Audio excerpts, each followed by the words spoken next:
Hello tout le monde, c'est Lilian et Valentin. On espère que vous allez bien. Aujourd'hui, nouvelle vidéo, on change un peu de type de travaux. On va ouvrir un mur. Attention, on n'a jamais fait ça, donc on vous laisse voir ça dans la vidéo. Allez, c'est parti.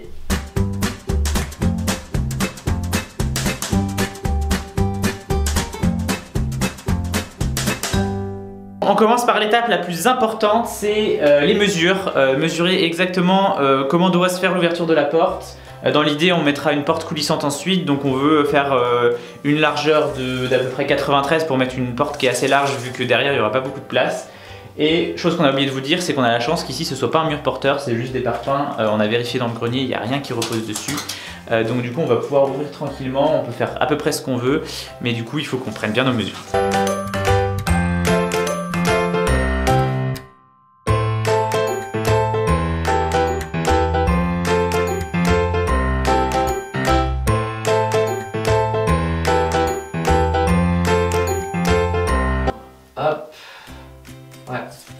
Donc là on va se servir de la position des parpaings pour faciliter l'ouverture.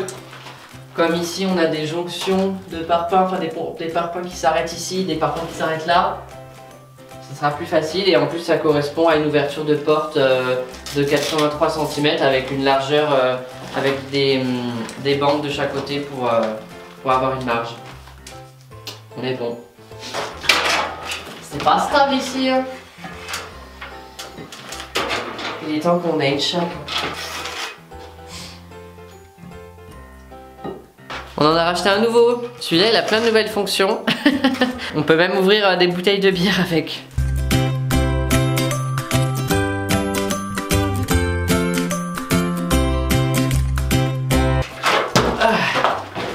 Les traits, c'est fait. 126. Allons vérifier dans le grenier. Du coup on vérifie dans le grenier que tout va bien avec les mesures qu'on a prises pour vérifier qu'il n'y a rien qui est posé sur le mur qu'on va casser forcément. Pile poil. Non bah on est nickel.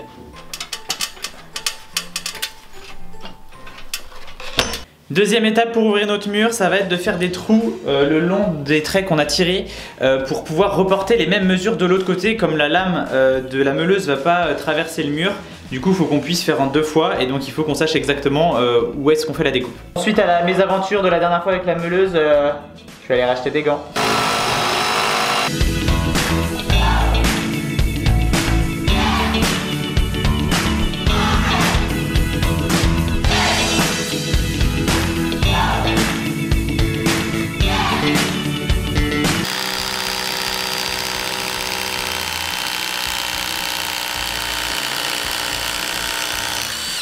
On s'entraîne pour braquer une banque.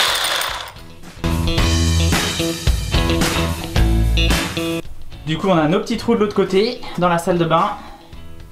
On peut reporter les mesures pour avoir un bel encadrement de porte. On passe aux choses sérieuses. Bon là on rigole pas avec la protection, on a casquette coquille, casque, lunettes, visière, masque en dessous, des manches longues, les gants, je pense que ça devrait le faire. On va éviter de reproduire le souci qui s'est passé la semaine dernière. Empire. Empire. Prêt ?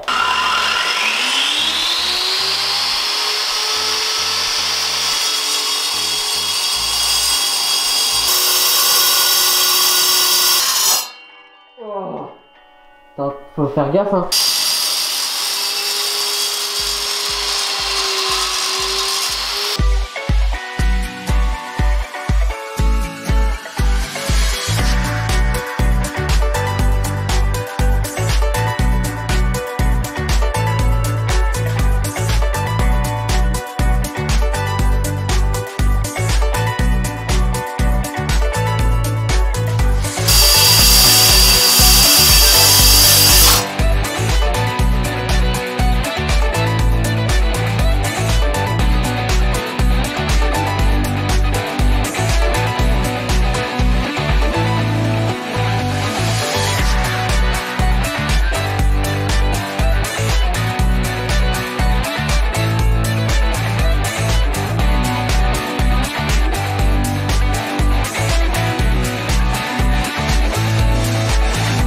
J'ai dû mettre un mouchoir calé dans ma casquette et dans mon masque pour éviter d'avoir des projections sur le front. Je suis plus à l'aise comme ça. C'est quand même une des étapes les plus stressantes de la rénovation depuis qu'on a commencé avec les grosses machines, on n'est jamais à l'aise. Surtout que je me suis quand même un peu blessé la semaine dernière, donc si on peut éviter de répéter les mêmes problèmes, ce serait pas mal.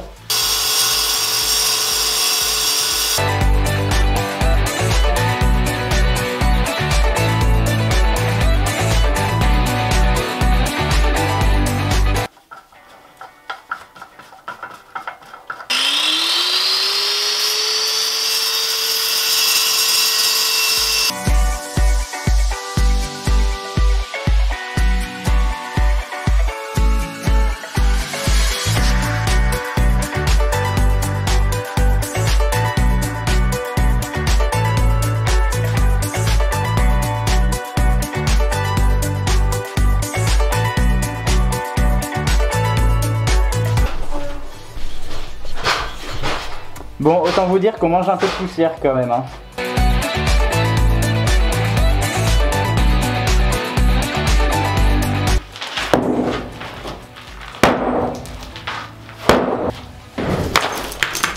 Hello tout le monde! Voilà.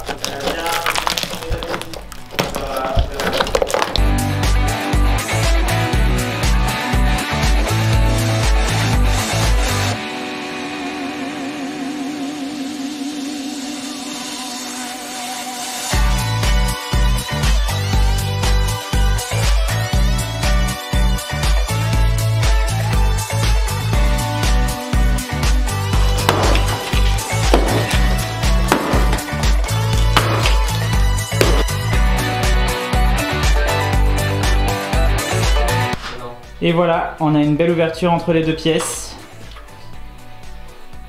On va pouvoir reboucher là où se trouve Valentin, entre la salle de bain et le futur salon. Et puis bah après on aura une belle suite parentale. Bon, n'oubliez pas le petit pouce bleu et de vous abonner pour voir la suite. On a fait tomber un mur quand même, hein. Bon, et preuve que c'était pas un mur porteur, on voit bien le grenier juste au-dessus.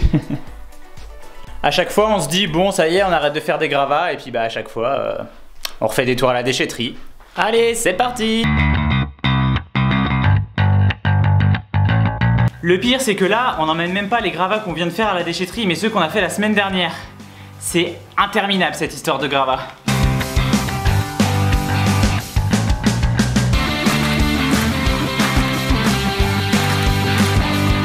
Mission réussie. Bon, la vidéo n'était peut-être pas très longue pour vous, mais moi on est content, on a réussi ce qu'on voulait faire. Dites-nous dans les commentaires ce que vous voulez qu'on fasse après. Est-ce qu'on continue à faire tous les petits détails de décaissage de sol qu'on n'a pas encore fait? Est-ce qu'on s'occupe de la plomberie?